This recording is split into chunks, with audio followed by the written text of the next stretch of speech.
Olá, eu sou o jornalista Ivan Maurício e estou aqui com a advogada do Sindicato dos Trabalhadores Rurais de Paulista e Olinda, com a procuradora da Prefeitura de Olinda, com a ex-vereadora da cidade, a primeira mulher prefeita de Olinda, Chacilda Urquiza. E nós vamos falar aqui um pouco da sua vida, da sua atividade. Comecemos por uma marca da sua gestão, a saúde. Como foi o seu trabalho na saúde? A saúde em Olinda, quando nós assumimos o governo, carecia de uma série de reparos, principalmente nas unidades de atendimento na cidade. E fomos fazendo os levantamentos, encontramos 8 unidades de saúde que vinham atendendo o programa de saúde da família, em seguida os postos de saúde, um deles fechado. Fomos procurar mais espaços para ampliar e, na verdade, chegamos à conclusão que saúde teria que ser prioridade e ter que dar um salto de qualidade na cidade, porque o atendimento estava deixando a desejar.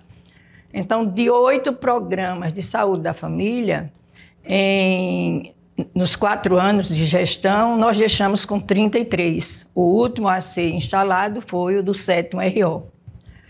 Os postos de saúde que nós encontramos, Rio Doce precisava ampliar esse atendimento e lá nós ampliamos para uma unidade bem maior, que não só era um serviço de pronto atendimento, como também uma unidade para atender a idosos.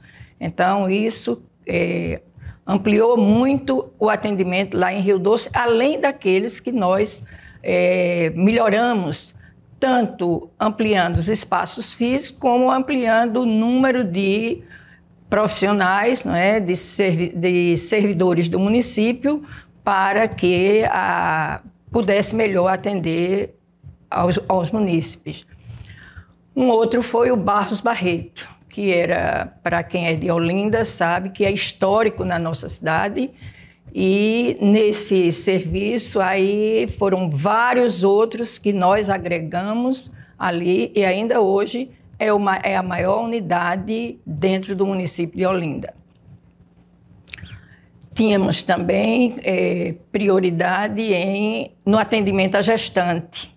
Então, para isso, foi criado, além de um centro que se tinha em Peixinhos, ali junto ao CAIC, para atender como atendimento 24 horas, nós criamos no CAIC um serviço de atendimento à mulher, né? E nesse atendimento ele tinha a mãe e a criança. A mãe, quando procurava o atendimento no CAIC, era o Centro de Saúde da Mulher e da Criança. Então, isso a gente procurou fazer para que cada vez mais mãe e filhos tivessem uma assistência maior. Tinha também as unidades de pronto atendimento. Quais foram implantadas na sua gestão? Implantamos uma em Ouro Preto. Era um prédio do Estado. Pedimos a cessão desse prédio para o município e lá nós implantamos mais um serviço 24 horas, né? E tivemos assim, não vou dizer felicidade porque ninguém é feliz falando de saúde quando alguém é socorrido às pressas, mas ficamos sempre achando que o trabalho estava sendo correspondido porque várias vezes recebemos assim pessoas que alegavam que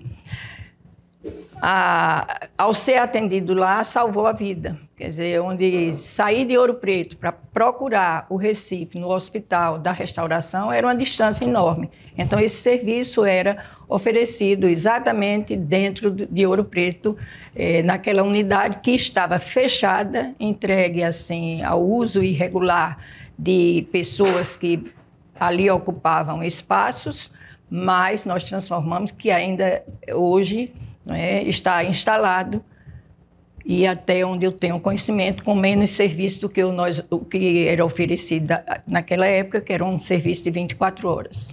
E Rio Doce, que é um bairro muito populoso, o que foi feito na área de saúde lá? Também uma unidade de saúde, como eu mencionei antes, né, na quarta etapa, ali nós criamos esse serviço, ampliamos um velho que já existia por lá e foi feita também uma unidade para atender no atendimento geriátrico.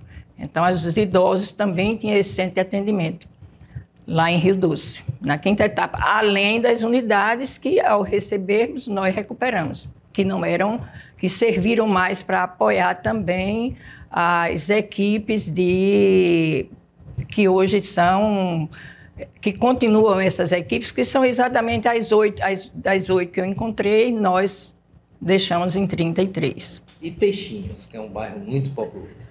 Peixinhos também ficou com o seu centro. Eu já coloquei que ali nós tínhamos o centro de atendimento que fica próximo à feira de Peixinhos, né, e próximo à Avenida Presidente Kennedy, mas não foi o bastante. Recorremos a ampliar esse serviço, mas no CAIC, que lá foi instalado o serviço de atendimento à mulher e à criança. Foi um clamor, muitos anos em Olinda, as pessoas diziam que não tinham condições de nascer em Olinda. Isso foi uma grita na cidade toda. E como foi contornado esse problema na sua gestão? Durante o período de campanha, eu assumi o compromisso de concluir a maternidade. Nós encontramos a maternidade já fisicamente construída, necessitando os acabamentos e não tinha nada de equipamentos. Então, fomos buscar, com recursos da saúde, com recursos próprios também do município, concluir a maternidade e que levou o nome de Dona Brites de Albuquerque, porque era um desafio e diz a história que foi Dona Brites quem primeiro administrou aquele... Lá de Olinda, não é? Administrou... A primeira governadora de Pernambuco. Então, em homenagem àquela primeira mãe que governou Pernambuco, nós procuramos dar o nome de Dona Brites de Albuquerque. Tínhamos nessa maternidade, além do número de leitos, numa primeira etapa de 20 leitos, salvo engano da minha parte, mas tínhamos 2 berçários. Um era para crianças que nascessem sem problemas e um neonatal para atendimento a crianças que nascessem com problemas durante o parto. E o que foi que houve depois que essa maternidade parou? Quando foi que ela parou? O que foi que aconteceu? Lamentavelmente, foi mais fácil fazer um contrato ou convênio, não sei bem qual é o documento que existe, com o Tricentenário, a quem eu tenho todo o respeito e acho que é também histórico na cidade de Olinda, mas não é a maternidade do município. É uma maternidade em que se faz convênio e tendo a sua maternidade. E daí para frente, a maternidade foi só fechando e depois, durante a pandemia, transformaram em hospital de campanha. Obras ficaram paradas em Olinda e algumas a senhora enfrentou. A Vila Olímpica, como foi a história da Vila Olímpica? A Vila Olímpica estava parada, era na época que o ministro de esportes era Pelé, né? E os recursos, o prefeito da época, o saldo do recurso, o prefeito da época devolveu, o que eu não reparo. Acho que todo gestor deve ter a cautela de devolver o saldo do recurso, porque também não sabe como o próximo vai usar os recursos. Não eram suficientes para concluir? Não, era em torno de R$400 mil, mas não seria o bastante. Teríamos que alocar não só mais recursos, como recursos próprios do município. Até porque não se tinha naquele momento, a obra, ela não tinha nenhum planejamento na área. O projeto de eletrificação de toda a área não existia, não existia o projeto de drenagem. Enfim, era uma obra não só parada, como em parte deteriorada. E como foi que a senhora conseguiu superar esses obstáculos?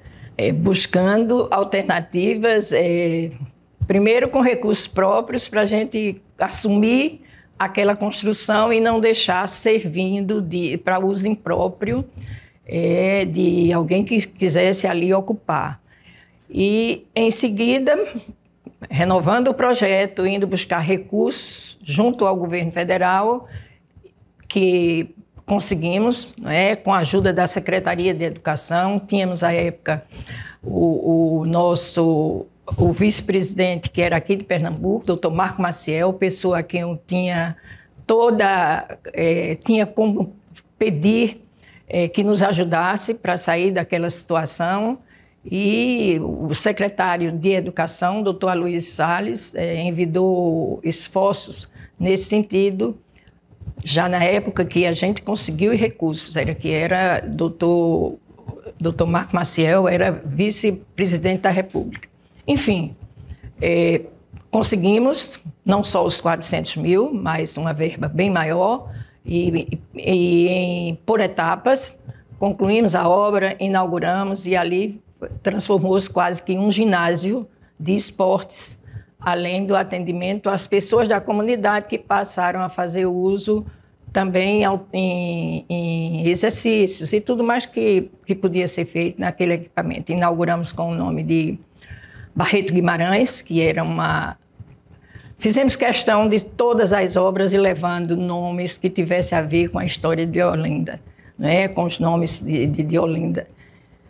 Mas não tenho conhecimento no momento como tem sido o uso. E o Clube Atlântico, como é que estava quando a senhora assumiu a prefeitura? O Clube Atlântico interditado, porque a acústica do Clube Atlântico fazia com que o tempo todo, chegasse uma reclamação de que a vizinhança, as pessoas que naquela área residem, não podiam dormir com barulho, com muita coisa dessa ordem. Então, também fomos buscar recurso. Na época, o governador do estado de Pernambuco, Jarbas, aliás, Jarbas tinha deixado o governo e nós estávamos trabalhando com um secretário de Jarbas, que tinha sido secretário do governo do estado, e foi mais fácil desenvolver um projeto, e com esse projeto a gente conseguiu mais recursos e fez a acústica, que ainda hoje está perfeitamente funcionando. A educação sempre foi um grande desafio para qualquer gestor, né? E em Olinda sempre a qualidade das escolas, muitos anexos, muitas coisas alugadas, né? E como é que a senhora superou, enfrentou essa dificuldade na área da educação? Fomos ocupando. Só que naquela época nosso desafio era não alugar prédios, porque era recuperar e construir novas unidades. O aluguel do prédio, primeiro que não oferece o mesmo conforto que se deseja para oferecer a escola pública a menores, que vai do infantil até na época até a 8ª série. Pois bem, e nisso começamos a recuperar todas as unidades. Em Caixa d'Água, uma unidade que nós começamos a recuperar, chegamos a recuperar em duas partes, fizemos uma, completamos uma, não deu para concluir a outra. Construímos 2 escolas novas, que não tinha escola à época, era Alto da Conquista, e a outra escola foi no loteamento Cidade Tabajara.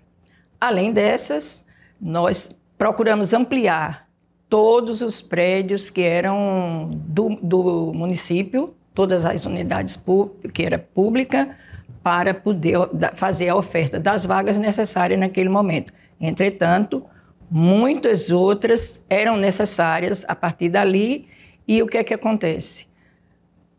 Infelizmente, não conheço nenhuma outra escola construída depois da nossa gestão, não conheço. Se tem, eu preciso saber onde fica. Foram alugados prédios e foram ampliando, mas é sempre aquele arranjo. não é uma escola do município. Nem tem o perfil de uma escola. Claro, né? não tem. É sempre adaptação de É uma sempre uma casa, adaptação, porque quem aluga um prédio não vai desmanchar o prédio. Seria mais fácil o município adquirir. Ciência eu tenho das últimas 2 escolas foram construídas e entregues. Exatamente, foi feita a entrega, tanto a do Alto da Conquista como a do loteamento Cidade Tabajara, que é a 12 de março. A senhora é uma pessoa que veio do interior, né? Tem uma vinculação histórica com o Bom Conselho. Quando foi deputada estadual? E como foi sua infância lá em Bom Conselho? Quando foi que você veio para o Recife? Eu vim para o Recife quando me casei. Tinha 19 anos de idade. Recife não, eu vim para Olinda. Eu já morei em Olinda, na Avenida Getúlio Vargas, não é? Foi onde eu vim, foi minha primeira moradia. Tinha 19 anos e logo em seguida fui fazer o curso, a faculdade, e em Olinda fiquei, estou aqui até hoje. Estou morando até hoje. E qual a recordação boa de Bom Conselho, da infância? Bem, se alguém pode dizer que teve uma infância feliz, eu tive. Porque eu vim do interior, mas vim exatamente de um distrito onde meu pai iniciou, depois nós fomos morar em Bom Conselho, mas do distrito de Barra do Brejo. E ali eu fui feliz como qualquer criança que tudo deseja e que tudo tem. Meu pai era comerciante e tinha pequenas propriedades, ia ampliando, mas aí eu fiz de tudo. Às vezes eu até brinco contando à minha família o que eu fiz. E meu pai achava aquilo fantástico. Conte pra gente agora. Veja bem, mais uma fazendeira, e como o nome do distrito é Barra do Brejo, era uma brejeira, mas que sabia fazer tudo no campo e que acompanhava os serviços. Se tinha uma turma de fazer o plantio do milho e do feijão, eu sabia ensinar e tomava conta daquela turma que trabalhava. Se era para apanhar café, eu sabia como colocava o cesto e colhia o café. Então, se tinha que ir a cavalo, levar alguma alimentação, que eu gostava de levar a alimentação, eu achava que eles não tinham como fazer o almoço deles era frio, eu saía da escola aos 8, 9 anos e minha mãe, uma pessoa assim, especial, eu posso dizer, ela cozinhava para tantas quantas pessoas passassem na frente da nossa casa e dissesse que não tinham se alimentado. Então eu levava um caldeirão com uma parte da alimentação na frente assim da sela de um animal, e meu irmão levava outro. E o engraçado é que ele levava sempre o feijão, né? E o feijão, por mais que seja, ele tem um pouquinho do caldo. E ele ia arengando comigo, da saída até a chegada, porque dizia que eu deixava ele levar o feijão para ele se queimar. Então, o que não era a verdade, era porque eu levava uma quantidade maior de outras coisas que não era, que era a carne, as outras coisas. Então, ele mais novo que eu, 2 anos, estudei em escola pública, lá em Barra do Brejo, na escola pública de Barra do Brejo, a única que tinha. E a minha professora era uma professora daquele tempo que a gente pode dizer seria exemplo para a época de hoje. Então a gente tinha jardins, a gente já cultivava o jardim, ensinava como plantar, enfim. Eu guardo hoje com muita alegria as fotos, inclusive com ela, foi minha professora. Eu aprendi a ler e a escrever com 5 anos de idade. E ela dizia, quando os meninos não estavam estudando, ela sempre dizia que ia me deixar ensinando as tarefas, e, enfim, eu tinha assim, um espaço que, graças a Deus, era bom dentro daquela realidade do que eu tinha. Não faltava nada. Tudo que a gente queria, quer dizer, queria ir dizendo. Eu tive os meus pais, minha mãe me teve aos 15 anos e era uma mãe maravilhosa, meu pai fantástico, né?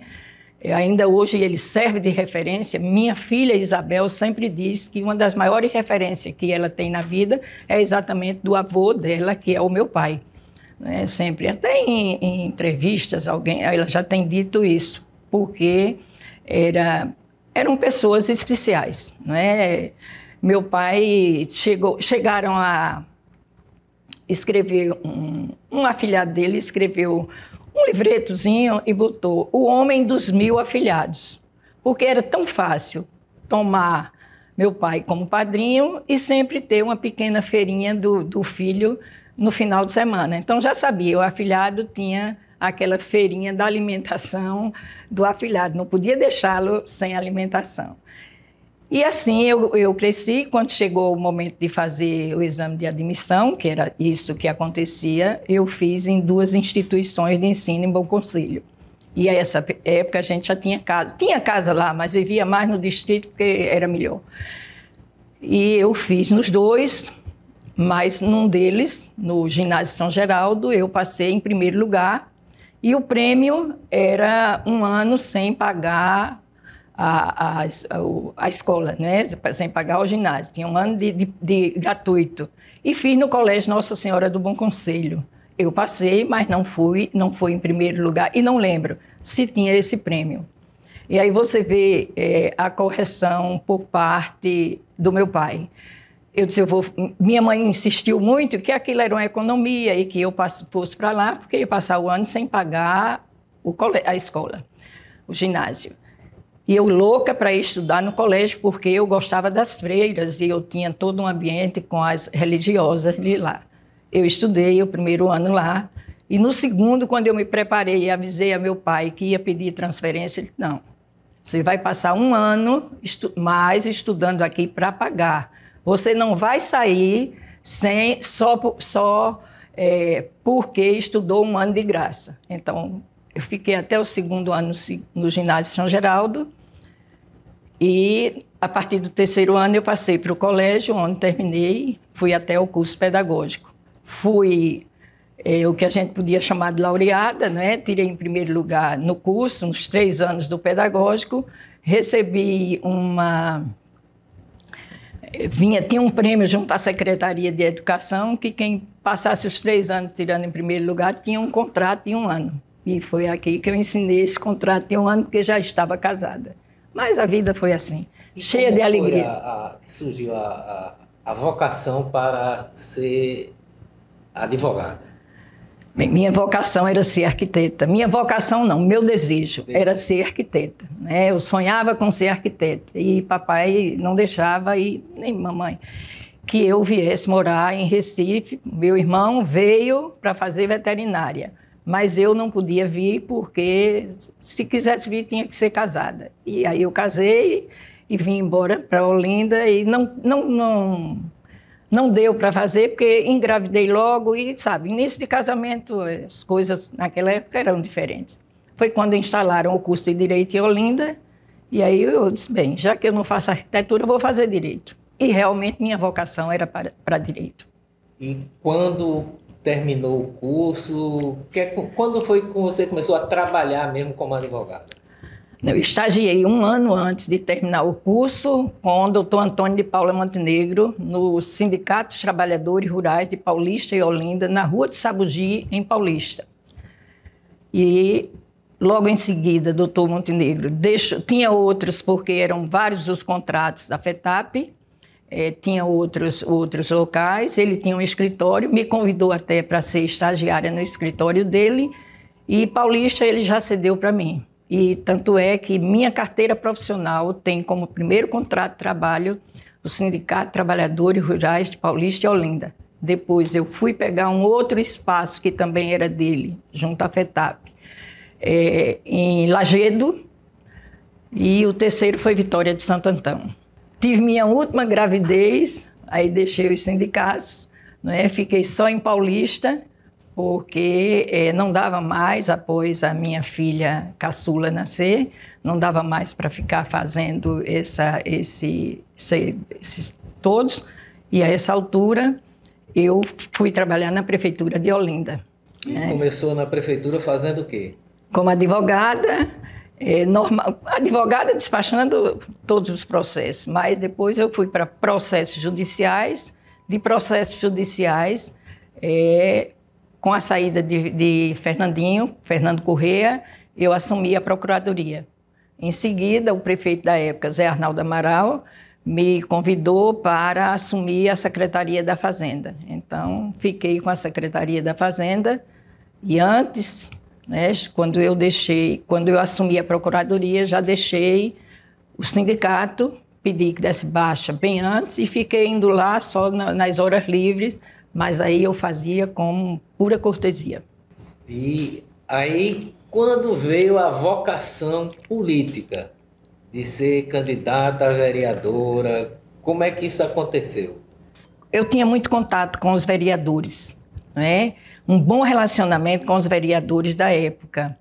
E eles entenderam de, num abaixo-assinado, indicar o meu nome para compor a chapa de vice-prefeita.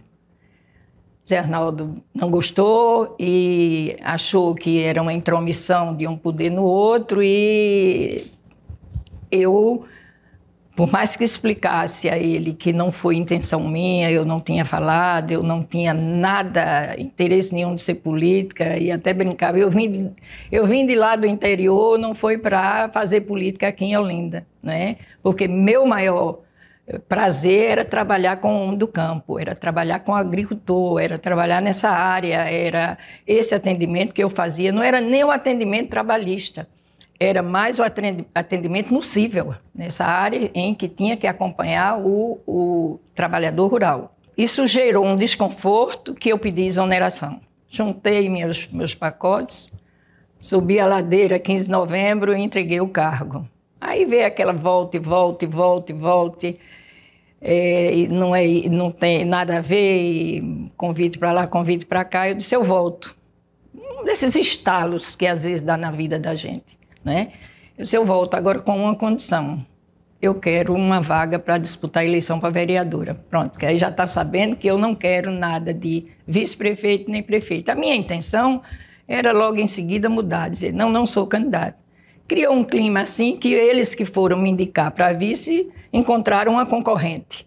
Mas aí o sindicato abraçou esse desejo meu de procuraram em mim uma representante do Sindicato de Trabalhadores de Paulista e Olinda, não é? Porque a gente já vinha numa grande briga com o grupo Fernando Rodrigues, que era a questão da regularização da terra.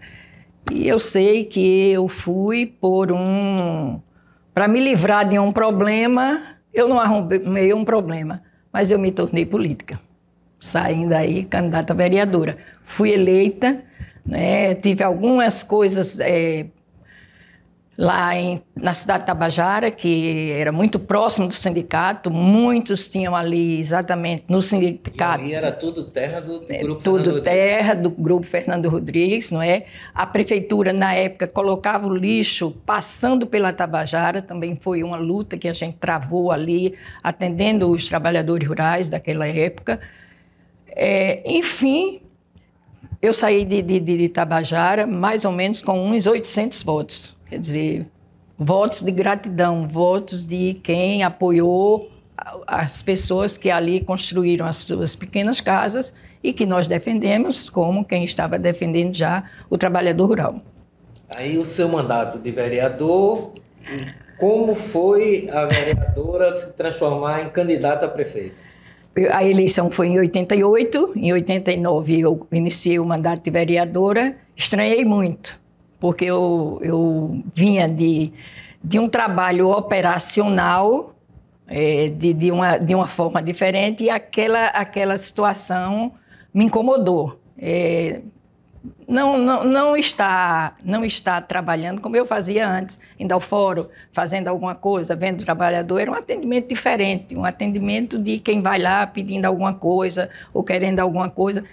Não me deu conforto, na verdade, eu me senti, eu disse, pronto, aqui eu encerro, quando terminar o mandato, eu não fico mais, eu não vou mais disputar a reeleição de vereadora. Foi quando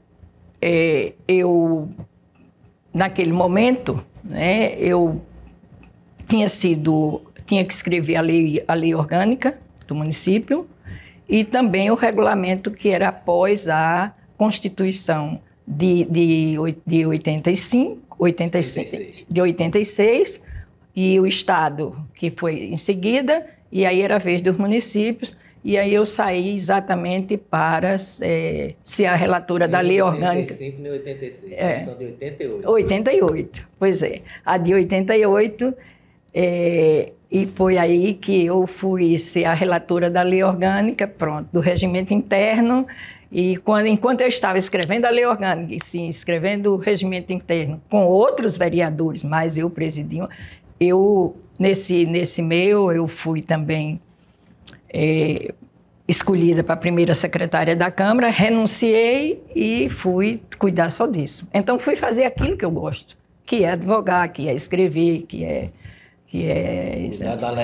da legislação do município, que ainda hoje, graças a Deus, tem lá o meu nome escrito na história da Câmara de Vereadores de Olinda.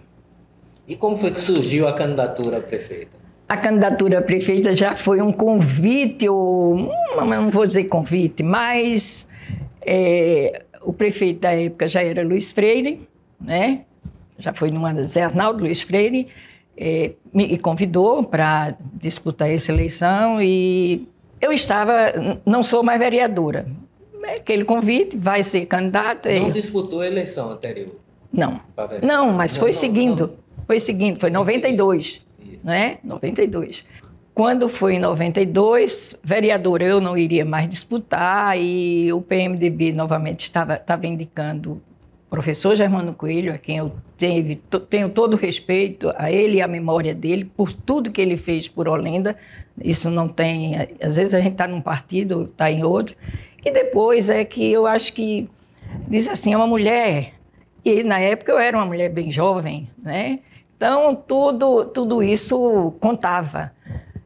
Eu sei que Luiz me convidou para ser candidata a prefeita, a coisa entre os vereadores que tinham interesse que eu não fosse mais vereadora, desocupando aquela vaga também. Eu sei que eu aceitei, mas o PMDB, na época, deu espaço, não foi para mim. Eu mudei de partido com o meu grande amigo Zito de Andrade Lima, fui para o PDT com ele, e ele foi comigo, eu candidata a prefeito e ele a vice.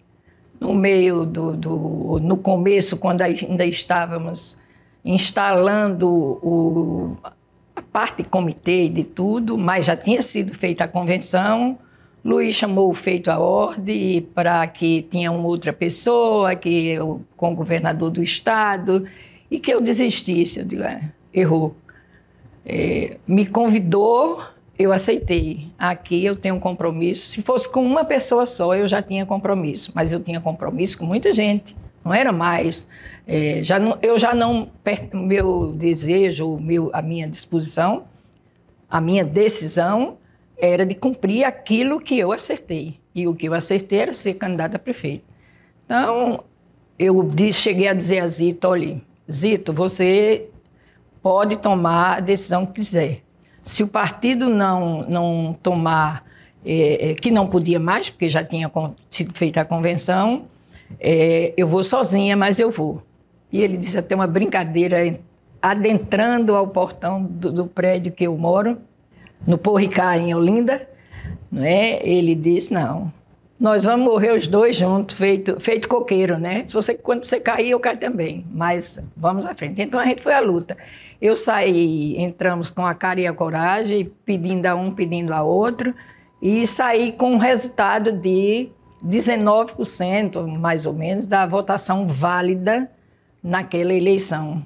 Isso me fez parar novamente. E eu fui parar em Bom Conselho. Fui parar em Bom Conselho na próxima eleição, que aí seria a eleição estadual e federal, não é? Eu fui para Bom Conselho, fui cuidar de outras coisas, inclusive ajudar na parte administrativa da Rádio Papacaça do meu marido, né? Que é o maior sócio da rádio. E fui para lá cuidar mas mesmo assim, todo um período participando. Eu voltei para o PMDB logo em seguida, porque eu tenho assim se eu posso dizer que tive um padrinho, um orientador político, esse foi o doutor Dorani Sampaio, pessoa íntegra, Não era um amigo, não. Era um pai, um irmão, o que a gente pode dizer. Eu acho que a maior referência política que eu tive na vida foi exatamente Dorani Sampaio. E ele sugeriu a Dr. Cid que me convidasse para ser vice com ele. Era um desafio que a gente tinha naquele momento de discutir exatamente com o outro grupo político, e foi à luta. Sabíamos que não tinha... Era muito difícil ter um resultado positivo naquela eleição, mas outra referência que Cid Sampaio, um homem íntegro, passei 3 meses, eu disse, como vice, não.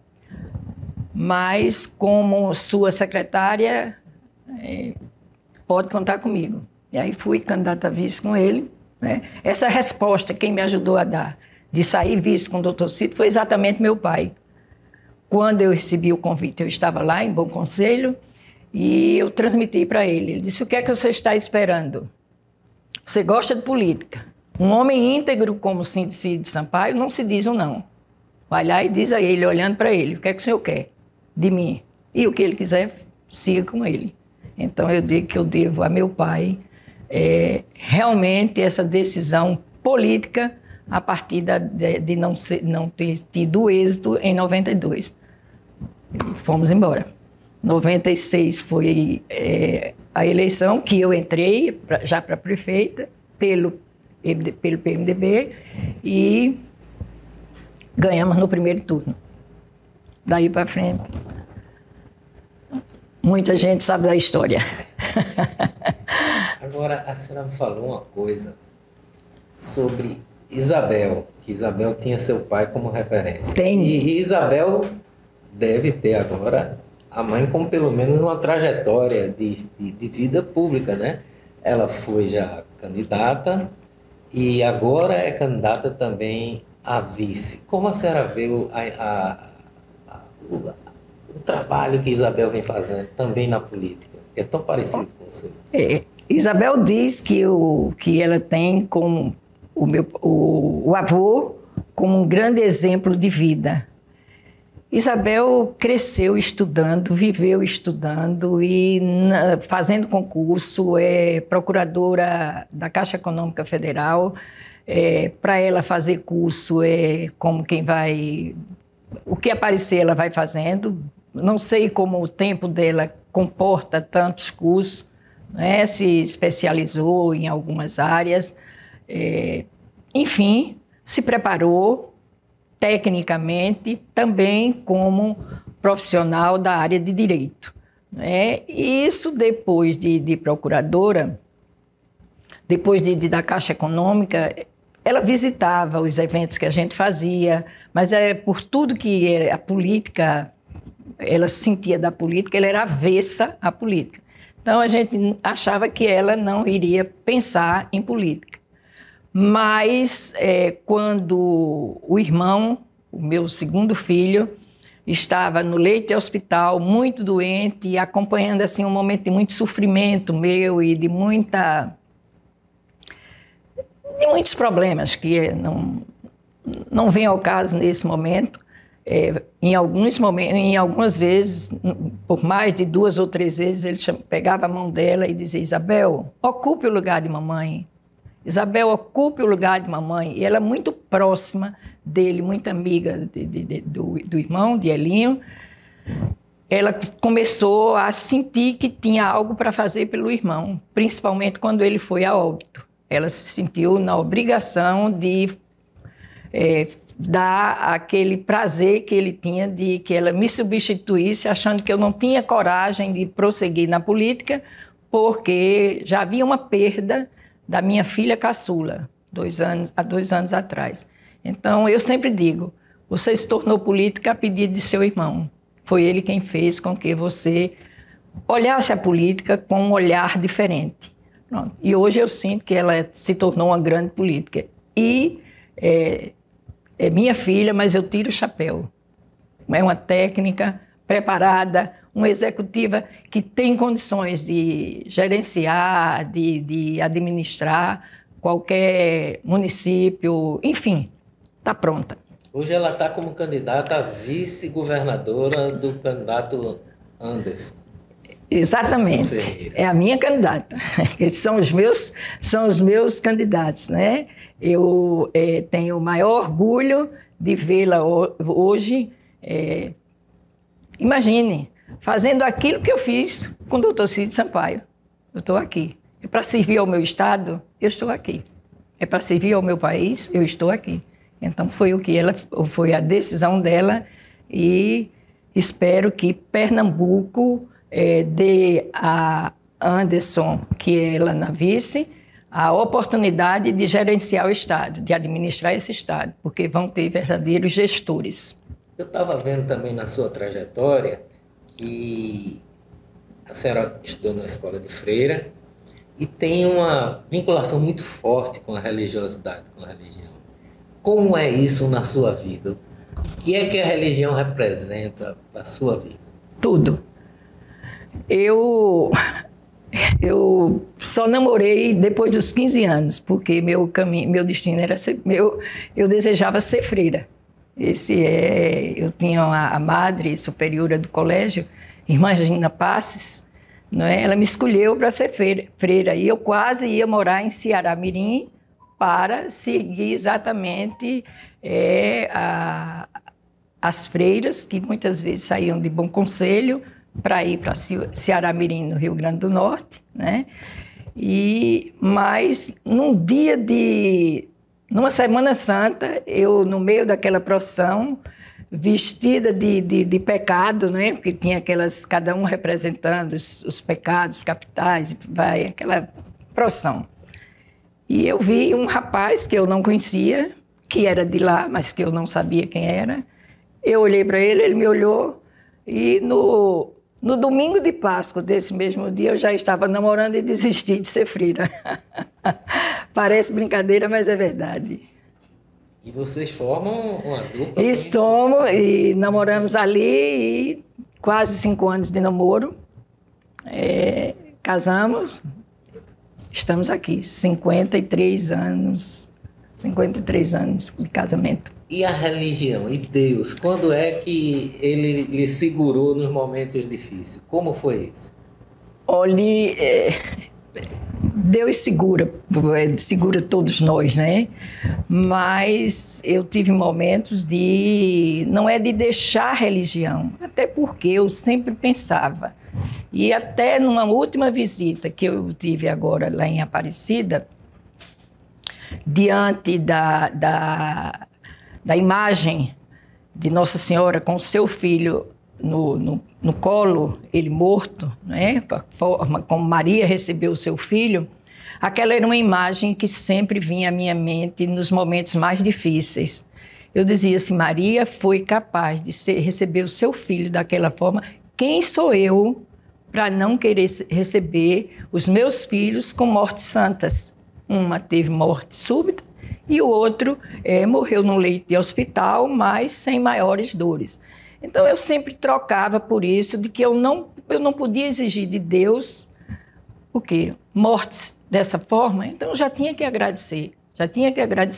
Se bem que ao perder Elinho, eu perguntei o que é que o senhor ainda quer de mim, porque eu já não aguentava mais sair do segundo, né? Como não aguento assim, é a forma que a gente tem para dizer. Mas imagine que tristeza, saudade, angústia, tudo isso, eu nunca desmontei o quarto da minha filha, deixei as fotos, a cama, tudo isso.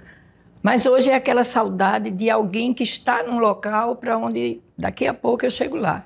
E nós vamos nos encontrar com a graça de Deus, porque é isso que Deus tem para a gente. É vir aqui, passar um tempo e chegar à eternidade. Não é? Não é fácil. Digo que sempre tenho conversado com mães que perdem filhos, que perderam antes de mim, que me dizem que até hoje não esqueceram, e as que perdem agora, eu sempre levo uma palavra de que não passa a dor, mas chega a esperança de que nos veremos um dia. A política tem umas coisas que marcam a pessoa, né? A senhora passou por um processo político em Olinda onde foi vítima de uma grande injustiça que está sendo reparada agora, mas como foi enfrentar essa dificuldade? Com muita oração. Eu adotei na mesa de cabeceira do meu quarto um livro, Resiliência. Quando a vontade de desistir, de atacar, de tudo isso acontecia, eu pegava o livro, ia ler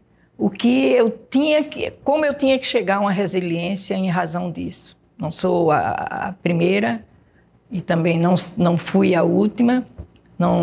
Eu tinha que suportar e acreditar que Deus tinha um propósito para mim.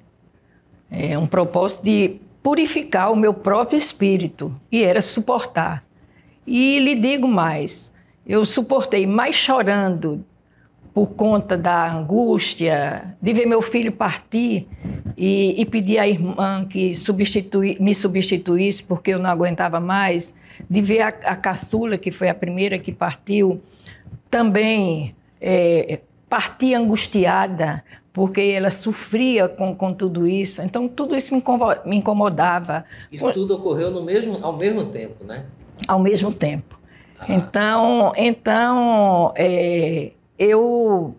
Bem, a gente só suporta quando acredita em Deus, quando pede muita ajuda em relação aos filhos. A mãe de Jesus olhava muito para o crucificado e via muito que a minha dor era bem menor do que a dela, não é? E ele, o escolhido, o Cristo, né? E que eu tinha que suportar. Cada um vem para esse mundo com uma missão. E eu vou cumprindo as missões que a minha vida oferece, desde que eu procure ver se ela está correta. Se do ponto de vista que eu, como cristã, tenho que seguir, eu continuar nesse caminho. Mas, lhe confesso, era a Bíblia de lado, livros de muitos, principalmente de santos, né, que a gente, como católica, vidas sofridas de alguns santos, e tinha essa cabeceira que ainda hoje tenho, que é a Resiliência, que eu comprei até em Aparecida. E quando fui a uma visita lá no Santuário de Aparecida, comprei esse livro e ele completou a minha vida. Quando me aperrei, eu vou ler ali um pouquinho para aprender que eu tenho que ser resiliente. Conte para o nosso público que está nos ouvindo, como foi, em síntese, essa acusação que fizeram à senhora, que pesou muito na sua vida, e como agora esse assunto foi resolvido? Tem coisas que a gente procura sepultar. Você está arrancando uma coisa mas que... é importante que as pessoas veja saibam, bem. que muita gente soube de uma maneira atravessada. Tudo isso foi fruto de um convênio do mar. Verbas para recuperação no mar. E tinham serviços que a gente não podia fazer, porque se fizesse aquele que estava no convênio, estaria fazendo uma obra que o mar ia levar. Então, tinha que fazer alguns com recurso próprio, porque nós não adquirimos recursos para toda a obra num novo projeto que tinha sido devidamente analisado e com a correção... uma recuperação da Praia de Olinda. Da Praia de Olinda. E nessa além do carro. Começando exatamente no Maruim. E ali a água vem com uma força que tinha as palafitas. Então a gente tinha que tirar as palafitas, porque ninguém ia fazer uma obra sem tirar as palafitas. Recurso no convênio não tinha para desapropriar não, para indenizar e tirar aquelas pessoas das palafitas e procurar fazer outro tipo de construção. Então, o convênio não era só um convênio, era mais de um convênio para isso, para aquilo. E os cais semi-submersos, então, continuava em estudo para ver como ia fazer. Como eu já disse, eu peguei um técnico excelente, que tinha ido do governo Jarbas, né, que foi o nosso secretário de planejamento, e foi com ele, com Teógenes Leitão, que refez todo o projeto e começamos a a fazer a recuperação da praia. Então, entramos pelos Milagres. Ali a gente teve que engordar, não fazia parte do projeto. Então, foi fazendo e os recursos, de certa forma, não estavam sendo usados na sua totalidade para prestar contas e vir novos recursos para completar obras. Naquela época não se trabalhava com a internet, com um computador de lado, olhando o que tira ou não tira ou deixa de tirar. E eu não faço um julgamento aqui que não foi para lesar o patrimônio público, nem para uma verba que estava no Banco do Brasil, saiu para completar o pagamento numa folha de pessoal. E com os recursos escassos naquela época, não teve como cobrir. Ainda que cobrisse, era uma irregularidade. Mas que eu não tomei ciência, que eu não assinei a transferência e que não sabia. Tanto é que eu voltei, depois que perdi a eleição, fui a Brasília, comuniquei ao ministro que não tinha concluído a obra, mas fazia um apelo para que os recursos voltassem, que mesmo sendo uma gestora da oposição a mim que ia entrar, que esses recursos fossem repostos. Krause era ministro na época também, me ajudou nisso, mas que Olinda não perdesse aquela verba para concluir o serviço. E disse das minhas dificuldades, né? Perdi a eleição, não tenho como concluir. Pasme que quando eu cheguei em Olinda, que aliás de lá eu já coloquei para o secretário que ele preparasse para transferir o saldo, para preparar o saldo para transferir para o Ministério, né? para a União, devolver como eu recebi, que eu considero a forma correta, que o professor Germano fez com os recursos lá da Vila Olímpica. Foi com ele que eu aprendi e foi com ele que eu achei correto fazer isso. Eu cheguei em Olinda dia 13 de dezembro, de volta de Brasília, e fui, eu digo 13 de dezembro porque era o dia do aniversário do Dr. Maurício Chaves. Aí deu para marcar essa data. E o Luiz Gonzaga também. Também. Não é? Mas Maurício trabalhava com a gente na prefeitura. Pois bem, aí ele disse, olha, eu não tenho recursos para fazer a transferência agora. Logo em seguida eu recebo um oficial de justiça lá em casa, dizendo que a juíza tinha dado, que a que foi eleita pediu que me afastasse do cargo, 13 de dezembro, eu ia deixar dia 31, me afastasse do cargo e não permitisse que eu fizesse mais nenhuma movimentação nas contas bancárias. Isso estava pegando tudo que estava sendo fornecido. É uma coisa assim insana. Já perdeu, ninguém ia desviar nada, o recurso não tinha sido, até então não tinha motivos para que acontecesse isso, porque depois vem corrigir a prestação de contas, que eu tenho o maior prazer de dizer que pode ir ao Tribunal de Contas do Estado e conferir se porventura eu tive algum processo de qualquer problema dentro da Prefeitura de Olinda durante a nossa gestão. Pequenos erros de lançamento foram que houve, que não justificava nada, mas eu quero dizer, porque alguém pode dizer, não, teve uma multazinha de 2.000 ou qualquer coisa, porque um contrato de trabalho foi irregular. Mas nada disso, nada que justificasse qualquer coisa dentro do Tribunal de Contas do Estado. Por que iríamos fazer uma irregularidade no Tribunal de Contas da União? Eram secretários responsáveis, que tinham todo o respeito com o poder público, com o dinheiro público. Bem, a secretária da época, a juíza, disse, suspendeu, quer dizer, a gente não tinha mais condições de movimentar nenhuma conta, e disse que foi o que mais me chocou e mais...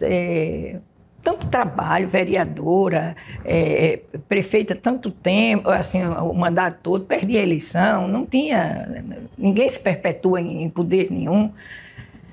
E ela dá um despacho dizendo que deixava de afastar a prefeita, porque o povo de Olinda já havia afastado. Isso foi um constrangimento. Quer dizer, pode que alguém diga, isso é besteira. Não, para mim é um constrangimento. Foi. Mas isso é democracia.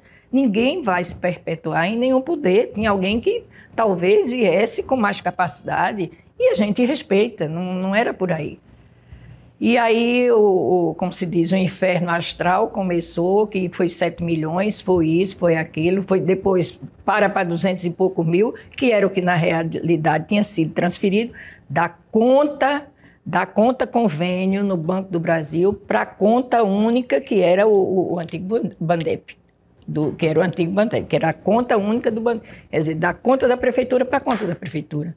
Ninguém se beneficiou com essa transferência. Ninguém. E se houve um benefício, foi completar o pagamento dos servidores. Somente isso. Então, e daí para frente a perseguição foi grande, porque não foi bastante ganhar a prefeitura, precisava destruir a política, né? Precisava destruir a minha imagem, mas mesmo assim eu fui eleita deputada estadual, levando a maior votação daquela época, que foram em torno de 25 mil votos, só de Olinda.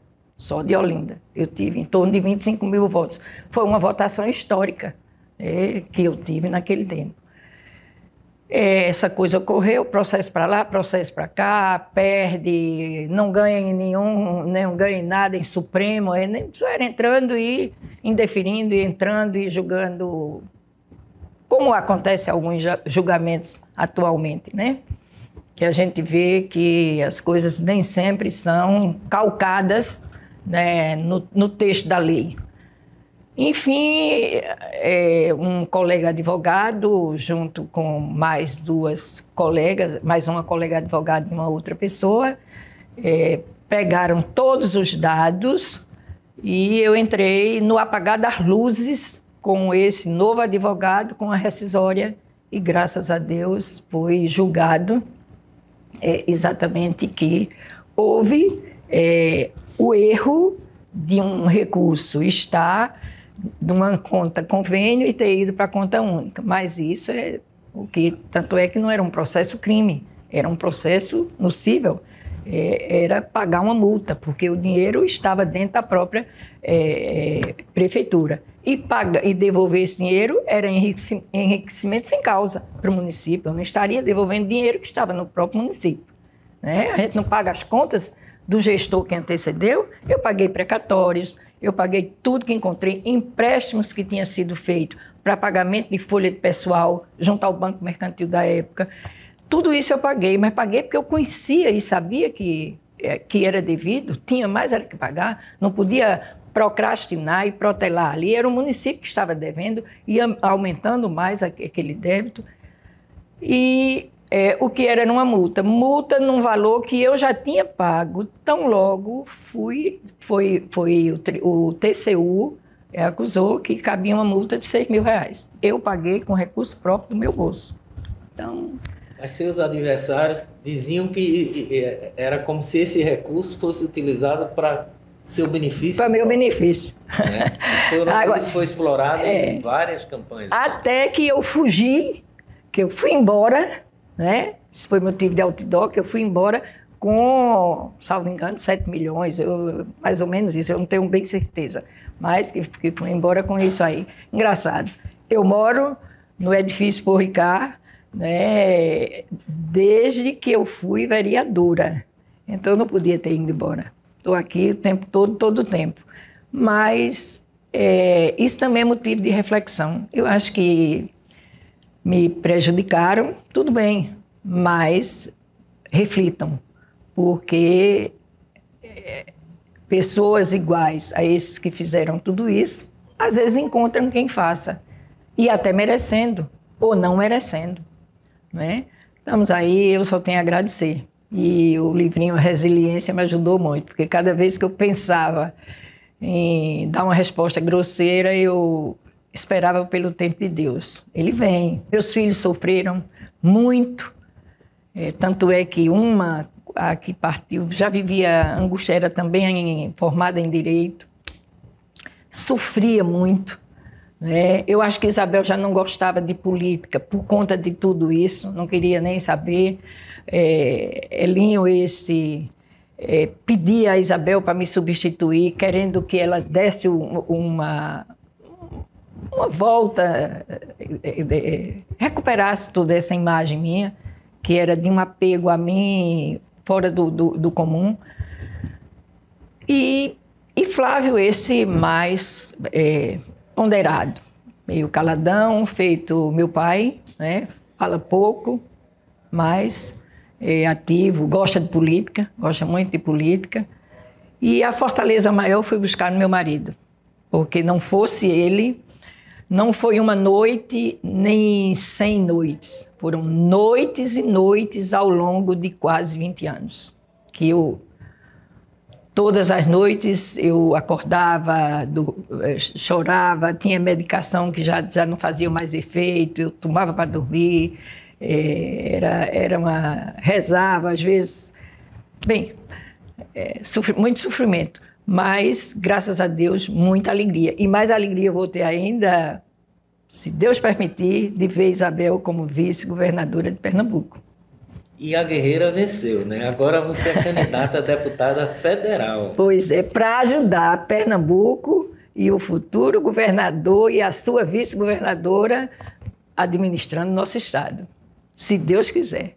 Olhando para o homem do campo, que precisa de uma visão. Agora que tem a água do São Francisco, é que está bom, não é? Enfim, com obras, com estruturadoras que a gente possa dar um salto de qualidade no estado.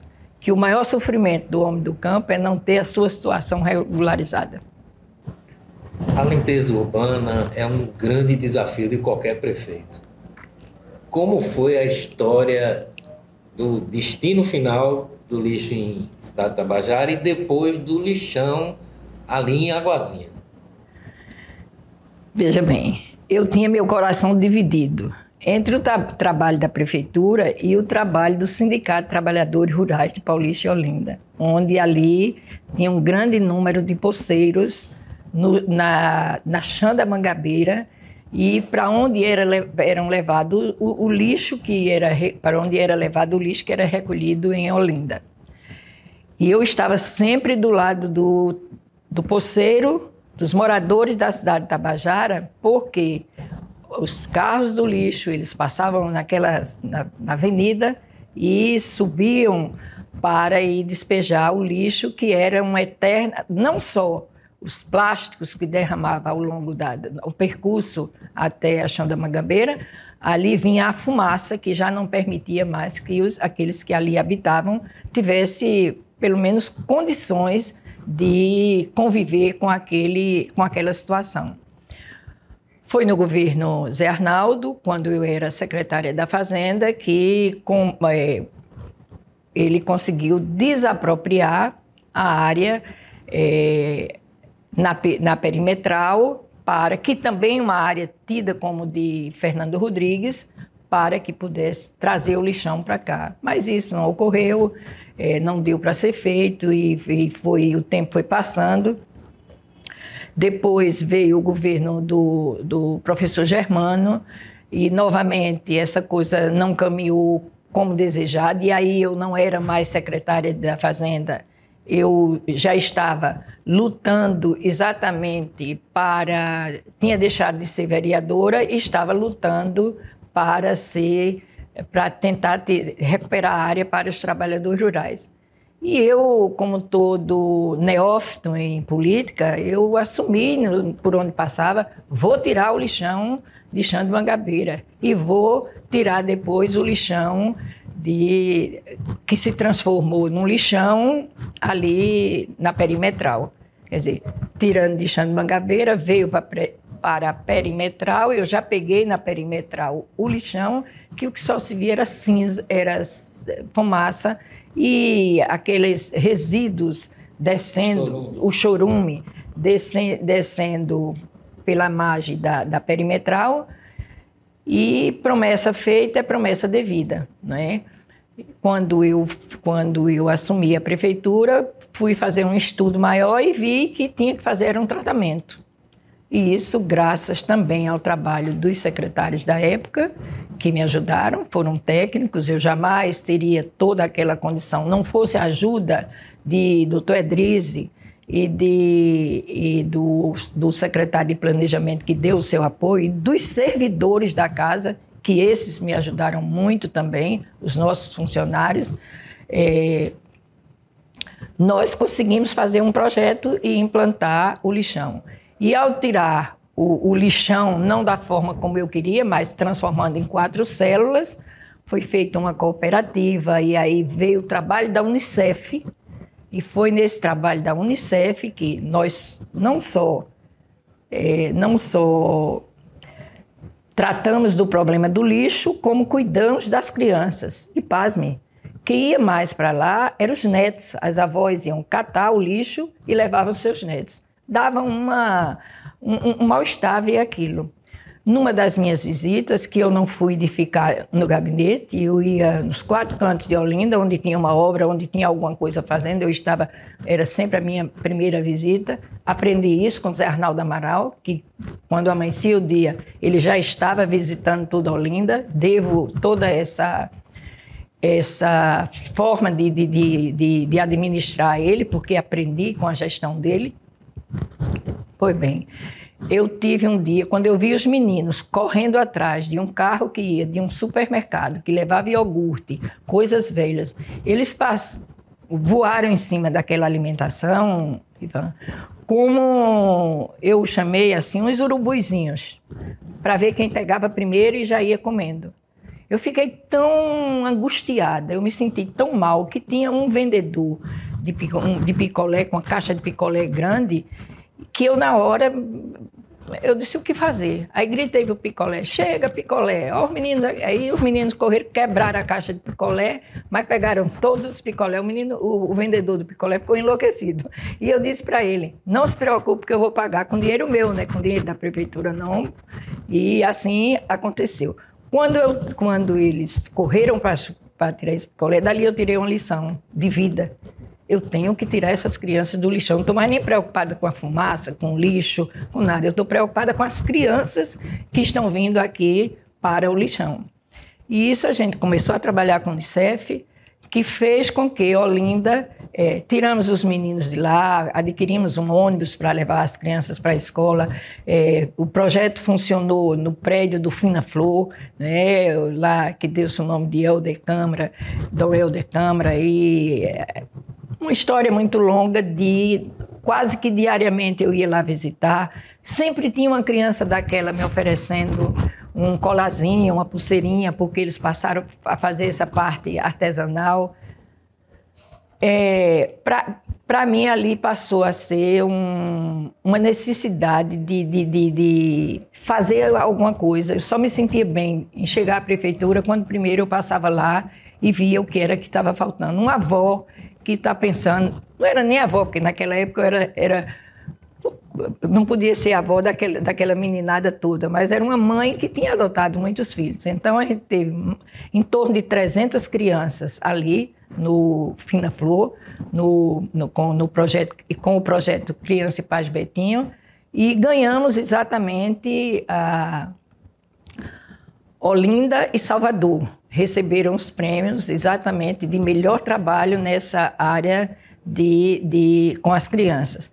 E o que era lixão, nós desenvolvemos a primeira célula, né, fizemos a cooperativa com a ajuda também de funcionárias, de servidoras do quadro da Prefeitura de Olinda, que se envolveram no projeto, não tinha ninguém de fora, era todo mundo da Prefeitura, servidoras do quadro. Não vou nominar aqui porque eu não teria como dizer agora o nome de todas, e todas foram assim, o trabalho, uma completava o trabalho do outro, e com esse prêmio que o Unicef deu a Olinda, cada vez mais o processo cresceu até que, depois que eu saí, acabaram com o projeto, levaram as crianças para o CAIC. Ora, o CAIC não era suficiente.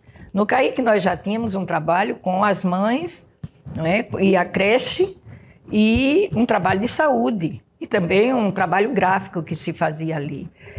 E acabaram o projeto. Então, o ônibus, eu não sei qual foi o destino, mas essas crianças foram para as escolas do município, enfim, foi um momento de muito ruim para mim, muito traumatizado. Eu não tinha nem coragem de voltar ao local para fazer um acompanhamento, até como cristã, como mãe, como moradora de Olinda. Mas eu não tinha esse desejo de passar naqueles locais. E hoje, infelizmente, as células foram abandonadas e se paga para levar o lixo para outro município. É triste ver que tudo isso aconteceu quando estava tudo encaminhado. E um dia iria... Mesmo interditado, o lixão de Águazinha continua sendo frequentado pelos catadores. Pois é. O que é um absurdo. O que é um absurdo, né? Recursos para isso, o governo federal tem. Tem, e aí é onde eu coloco. Precisam os seus representantes em Brasília, né, os seus representantes aqui do estado de Pernambuco, que não pode ser só de Olinda, defender essas causas, não só em Olinda, como nos municípios onde estão com essa deficiência de muita gente catando lixo dentro do lixo. Muita gente que mora em Olinda sabe, mas a maioria das pessoas que não conhecem Olinda pensa que Olinda só tem aqueles altos da cidade histórica, das ladeiras do Carnaval. Mas existem as ladeiras dos altos lá da periferia, de Águas Compridas, de Caixa d'Água, né, de toda aquela região ali. E que história é essa de Ladeira do Desejo, Ladeira do 13? Ladeira do 13 é que dá para o Alto da Conquista, né? Então ali o ônibus não subia mais, porque se subisse virava. Então eu assumi um compromisso que seria prioridade da nossa administração fazer a Ladeira do 13. Graças a Deus concluímos e terminamos o nosso governo com a Ladeira do 13 servindo. Houve virada de um carro até da campanha da gente, que deslizou numa casa que ficava à margem da Ladeira do 13. E foi aí que eu prometi que fato como aquele não iria mais acontecer, né? Foi a primeira ladeira que a gente começou o trabalho. Foi exatamente lá. Pontilhões que não atravessava o canal da Malária, que a gente tinha compromisso de fazer, né? Que os carros chegavam de um lado, não podia atravessar para o outro. E a Ladeira do Desejo tomou o nome de Ladeira do Desejo porque essa não subia mais para pegar sair do Alto da Conquista para a direita e o outro para a esquerda, no sentido de quem vai pegar Presidente Kennedy naquela direção. E lá, essa ladeira era o maior desejo que fosse, porque é exatamente onde divide Olinda com Paulista. E Paulista não fazia porque dizia que não estava na área dele. E Olinda não fazia porque dizia que também não estava no deles. Então a gente puxa um pouquinho e faz só na de Olinda, mas faz. E ficou feito e até hoje está lá. É uma área que...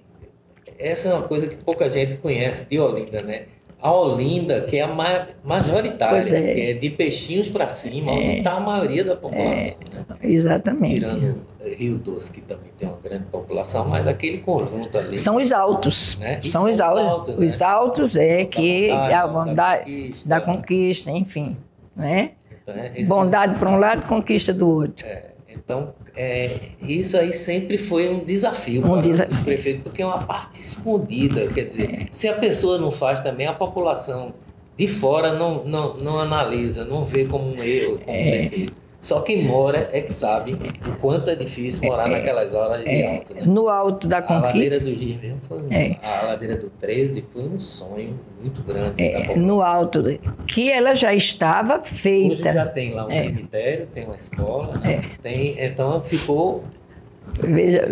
Veja como é a vida. Eu, quando secretária da Fazenda, foi quem assinei eu ajudando o sindicato trabalhando na Secretaria da Fazenda, foi quem trabalhei na aprovação daquele cemitério. Né? Depois me tornei prefeito e alguns serviços que eu já vinha fazendo antes, enquanto advogada do sindicato, porque a área rural era toda especial para mim, né? E a Ladeira do Desejo ia dar exatamente no Alto da Conquista. Nessa área, não só o colégio que a gente construiu lá na Conquista, também nós construímos 2 programas de saúde da família. Bem próximo à escola, nós deixamos 2 programas de saúde da família, um juntinho ao outro. Houve, na época, quem dissesse, não está tendo nem onde construir mais programas de saúde da família. Ora, nós tínhamos o terreno, nós tínhamos a escola, nós tínhamos um atendimento que atendia a um número grande de alunos e família, né? E tínhamos que, se um era pouco, tinha que ter 2. E aproveitávamos aquele espaço, os serviços eram bem mais fáceis e custavam menos ao município. Era mais uma questão de economia naquele momento. E bem pertinho dali, logo um pouquinho adiante, seguindo a Ladeira 13, você tem ali muita gente plantando, né? Plantando verdura, plantando milho. Que vai descer a chã para cair lá na cidade de Tabajara e, consequentemente, aí tem a pé.